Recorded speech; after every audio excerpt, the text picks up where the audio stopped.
Let's start with a question that sounds like science fiction at first, but quickly becomes something far more profound and unsettling the deeper you dive into it.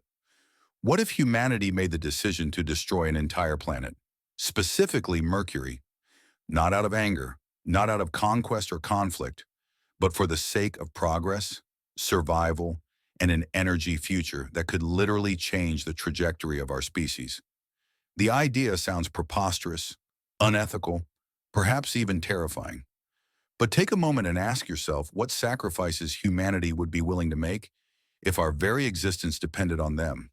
This isn't a fantasy scenario with alien invaders or doomsday asteroids. This is a conversation grounded in thermodynamics, astrophysics, resource logistics, and the blunt reality that our planet's energy consumption is spiraling toward an inevitable wall. If we do nothing, that wall may crush us. But if we act boldly, strategically, and yes, even destructively, we might build a doorway instead. At the heart of this question lies the brutal mathematics of energy. Right now, humanity consumes somewhere around 400 quintillion joules of energy each year. Most of that still comes from fossil fuels, which are finite, polluting, and geopolitically disastrous. Even if we fully embrace renewables, wind, hydro, geothermal, solar, we're still tethered to Earth's limited surface area, seasonal changes, and atmospheric inefficiencies.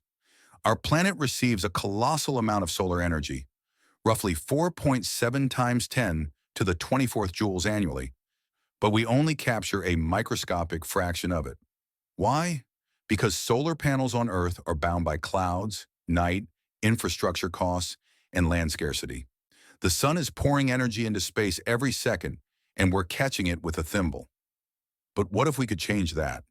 Now imagine a future where Earth's population doesn't just grow to 10 or 15 billion, but expands beyond that, doubling, tripling, possibly even reaching the tens of trillions over the next 1,000 years.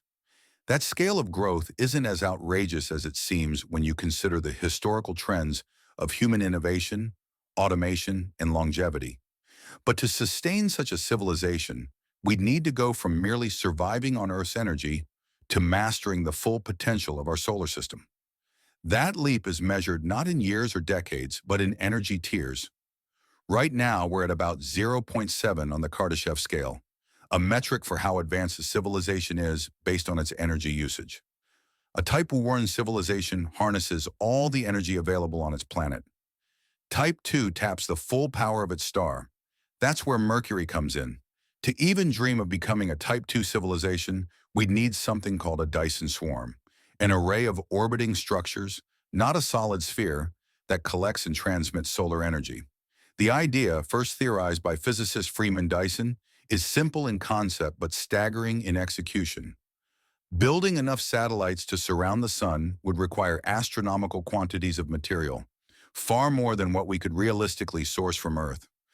Our home planet is far too precious and fragile to mine on that scale. Mars, too small. Venus, too hot. The asteroid belt, scattered and inefficient. But Mercury is different. Mercury is the closest planet to the sun.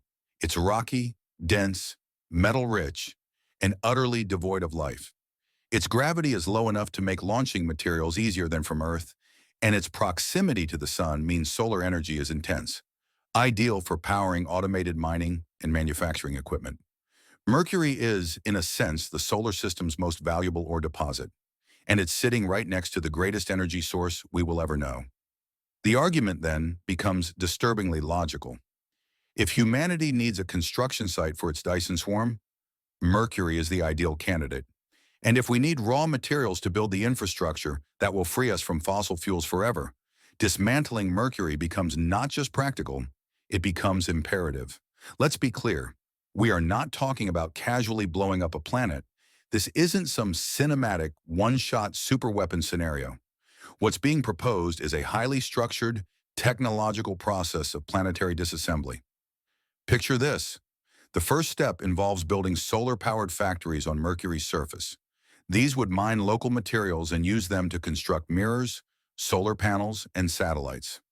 Those components would then be lifted into orbit using electromagnetic launch systems, essentially railguns powered by sunlight. The more panels you put into space, the more energy you can harvest. That energy then fuels more mining, more construction, more satellites. The system feeds itself. It grows exponentially. At first, progress would be slow. One panel becomes two, two become four, then eight. But very quickly, the scale explodes. If the energy output of each satellite is reinvested into building more, the curve shifts dramatically from linear to exponential. According to recent simulations and theoretical models, if this feedback loop were optimized with full automation, Mercury could be fully disassembled in about 31 years. 31 years to transform a planet into the foundation of a Dyson swarm. 31 years to cross the boundary from planetary civilization to stellar civilization. But there's a deeper, more philosophical dimension to this proposal that forces us to ask uncomfortable questions.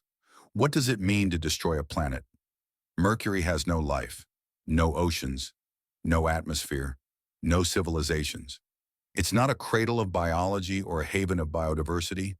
It's a scorched, silent rock orbiting too close to the sun for comfort. So is it really destruction, or is it transformation? We've torn down forests, mountains, and rivers to build cities, highways, and power plants.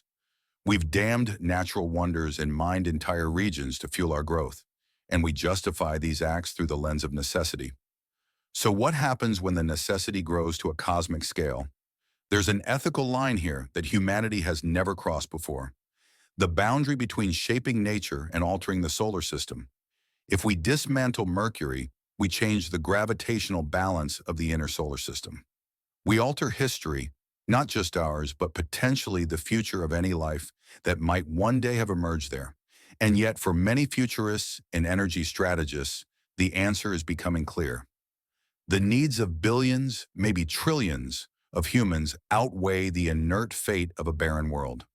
The stars are within reach, but only if we're willing to pay the price. The question then shifts from, can we destroy Mercury, to should we? And if we should, when do we start? Because the countdown to energy collapse has already begun. Oil won't last forever. Climate change won't wait.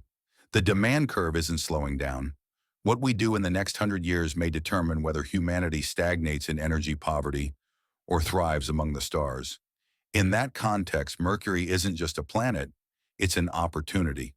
What happens when the opportunity of a lifetime comes in the form of annihilating a planet? For many, the idea still feels extreme, even offensive. The very thought of reducing a celestial body to dust just for resources echoes the worst tendencies of human history: colonialism, exploitation, environmental ruin. But if you strip away the emotional reaction and face the reality of our situation, the destruction of Mercury starts to resemble something else entirely: evolution. Not the evolution of biology, but the evolution of civilization itself.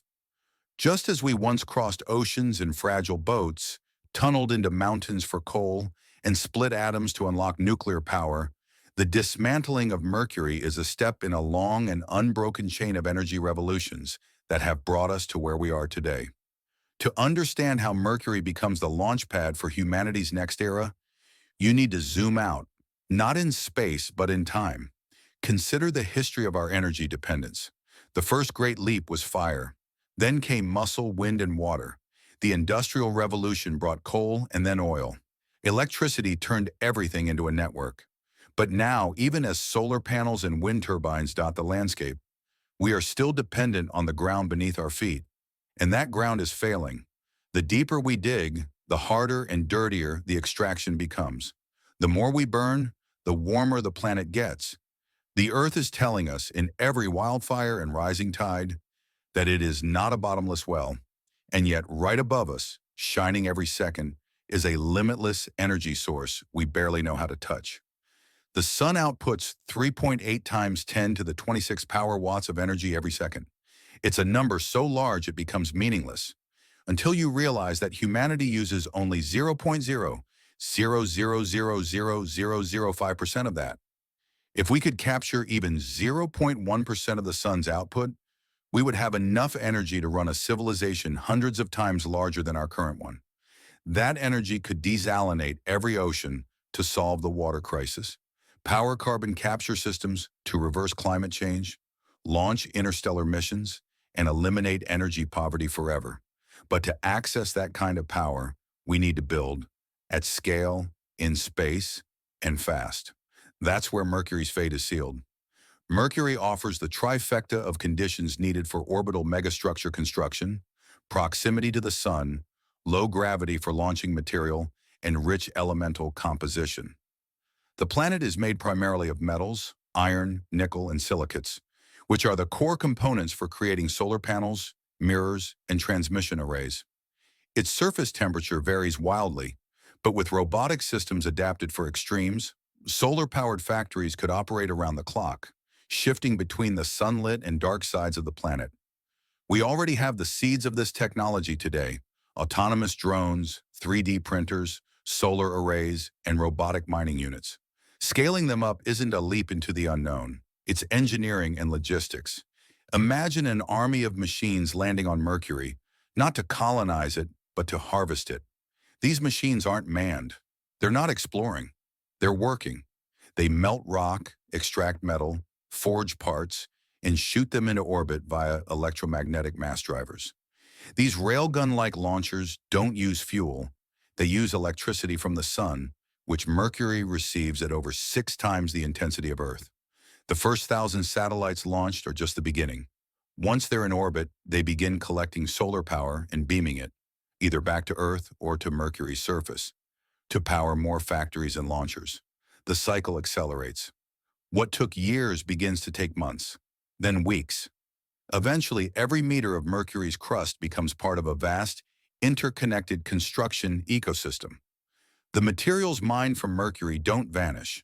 They transform into an orbital lattice: satellites, mirrors, heat dissipators, communication arrays. Some reflect light to Earth. Others wirelessly transmit energy using microwave or laser beams. Others serve as habitats or storage for future projects. All of them work together in a dance of mechanics and computation, forming a swarm that begins to wrap around the sun. Not fully, a true Dyson sphere would be impossible with current technology, but a Dyson swarm, distributed and modular, is well within the realm of possibility. Within a few decades, if properly automated and supplied with exponential growth energy loops, the swarm begins to reshape the energy economy of not just Earth, but the entire solar system. And yet, the idea of destroying Mercury still brings discomfort. People want to believe that the heavens are pristine, untouchable, sacred. But the truth is, we've already touched them. We've sent rovers to Mars, probes to the outer planets, landers to asteroids. The notion that we should preserve Mercury because it is natural ignores the fact that everything natural has already been altered by our presence. Even now, we pollute space with satellites, debris, and radiation. If we're going to have an impact, the question should be, what kind of impact will we choose to make? Mercury, in this sense, becomes a symbol, not of destruction, but of rebirth. Its sacrifice is not the end of a planet. It's the beginning of a civilization that doesn't have to poison its atmosphere for energy, that doesn't have to fight wars over oil, that doesn't have to live in darkness when the grid fails. A civilization that finally truly understands that the sun is not just light in the sky, but the very foundation of everything we could become. There are, of course, consequences. Removing Mercury would alter the gravitational harmony of the solar system. It plays a subtle role in maintaining the orbital stability of Venus and possibly even Earth. Some models suggest that taking Mercury out of the equation could make the inner solar system more chaotic over millions of years. But even these risks can be mitigated. The Dyson swarm itself, massive and strategically placed, could be designed to compensate for the missing mass of Mercury by anchoring gravitational balance through sheer scale and precision. Artificial orbital correction systems, powered by the same solar energy the swarm collects, could stabilize planetary orbits indefinitely. And then there's the ethical horizon. Would we be sending a message to the universe that humanity is destructive? Would future generations look back and call us reckless? Or would they see it as the moment we finally step beyond our planetary adolescence? After all, the decision to destroy Mercury isn't about domination. It's about survival and transcendence. It's about unlocking an energy source that could end suffering on Earth, power, limitless computation, and allow us to explore the stars without being tethered to coal and gas. If destroying one lifeless planet can achieve that, isn't the real ethical dilemma choosing not to? This shift from viewing Mercury as a celestial body to viewing it as industrial capital might be the most controversial mental leap of all. It requires detaching from the sentimental idea that planets are inherently valuable because they exist. That idea worked when we had no power to change them. But now, standing on the cusp of stellar engineering, we must ask what values guide us next. Will we cling to nostalgia and reverence for rocks and dust? Or will we build a new solar economy that liberates billions from energy scarcity? As the Dyson swarm grows, the benefits compound. Energy becomes abundant and cheap. Desalination solves drought. Agriculture blooms in previously arid zones. Global inequality shifts as countries leapfrog past fossil fuel dependence. The geopolitical leverage of oil collapses. Entire cities, even countries, could be powered from orbit, free from the environmental damage of terrestrial power grids. All this because we chose to disassemble Mercury, not with bombs, not with greed, but with tools, intelligence, and a purpose larger than ourselves. By the time humanity has finished stripping Mercury down to its molten heart, we will have become something new, not just a planetary species with space ambitions, but a solar species with planetary-scale engineering capabilities. The orbit of Mercury will not be empty. It will be crowded with machinery, satellites, relays, reflectors, vast structures that shimmer with the brilliance of focused sunlight. It will look less like absence and more like rebirth. Mercury, the smallest planet, will have become the seed of the largest structure in human history. And this time, the monument isn't built of stone or steel, it's built from light. The Dyson swarm constructed from Mercury's remains is not a static machine. It evolves. Each new component adds energy capacity, and with more energy comes more computation, more automation, faster replication. Soon, decisions once made by committees on Earth are made in milliseconds by artificial intelligence managing orbital logistics. Entire branches of civilization may begin to migrate, not physically but digitally.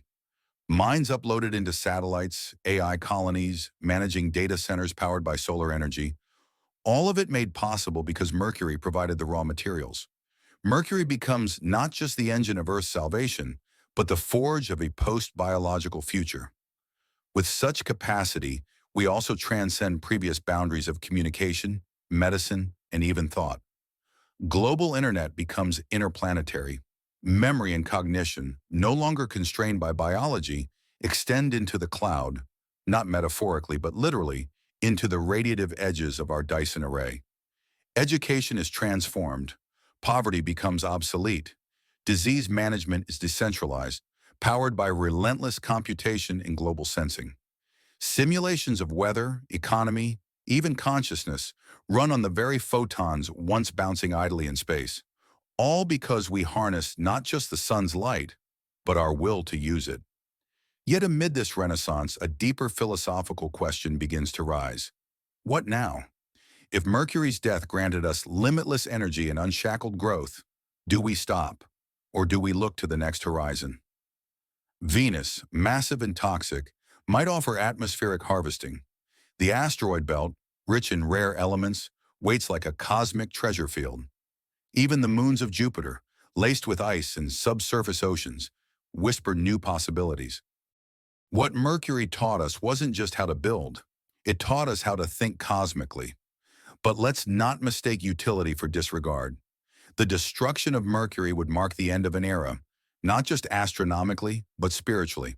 For centuries, humans looked at the sky and saw mystery. Now, we would look and see industry. The poetic silence of space would be replaced by the low hum of machines orbiting a dying sun. Some will mourn this loss. Others will say it was inevitable. But most will live in the benefits without ever thinking about the cost. And yet somewhere in all of this, Mercury lives on. Not in name, not in form, but in function. Its metals power homes in regions once left in darkness. Its vaporized crust enables medical miracles. Its sacrifice ensures survival for civilizations that would have perished in heat or war. Like the forest cut for ships, the mountains hollowed for ore, Mercury becomes part of our story, not as a symbol of waste, but of transformation. We did not destroy Mercury. We transformed it as we have always transformed the world around us. There is, however, a responsibility that grows in tandem with this power. With solar energy no longer scarce, what we choose to do with abundance defines who we become.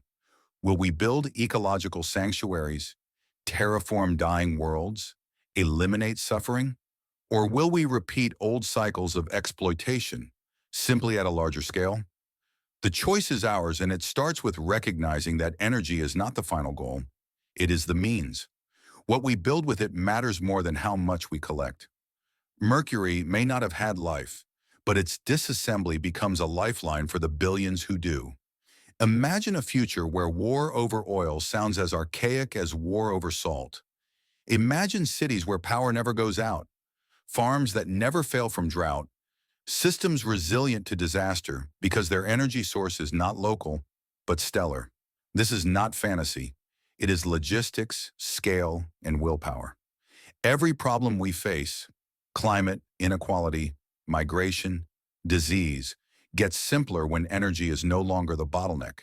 The day may come when we look at other stars, just as we once looked at Mercury, and wonder, should we build there too? And that's when we will truly understand what the destruction of Mercury meant. It wasn't just about energy. It was the moment we stepped out of the story of Earth and into the story of the galaxy. We became agents not just of adaptation, but of direction. We no longer had to accept the limits handed to us by nature. We could rewrite them. None of this erases the risks. Misuse of solar power on this scale could lead to geopolitical instability. Rogue factions could attempt to monopolize the Dyson array. The technologies developed during Mercury's disassembly, autonomous systems, high-intensity lasers, gravitational manipulators, carry the same double-edged sword as all-powerful tools. Safety protocols, oversight, ethical frameworks, all must evolve in parallel. We must not repeat the mistakes of nuclear power, discovered with hope, misused with fear. But unlike previous revolutions, this one doesn't poison, it doesn't burn, it shines.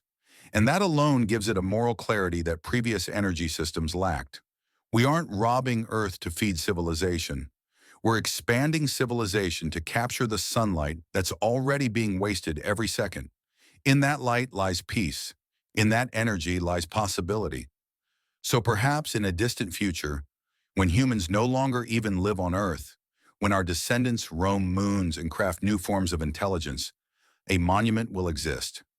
Not to Mercury the planet, but to Mercury the source.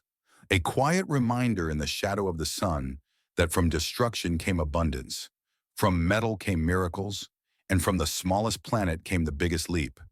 And perhaps, standing in the soft artificial gravity of a solar station, looking back at a transformed Earth in a network of Dyson structures humming in synchronized orbit, someone will whisper a quiet thank you, not to the engineers, not to the machines, but to a forgotten world that gave itself up so that we could become more.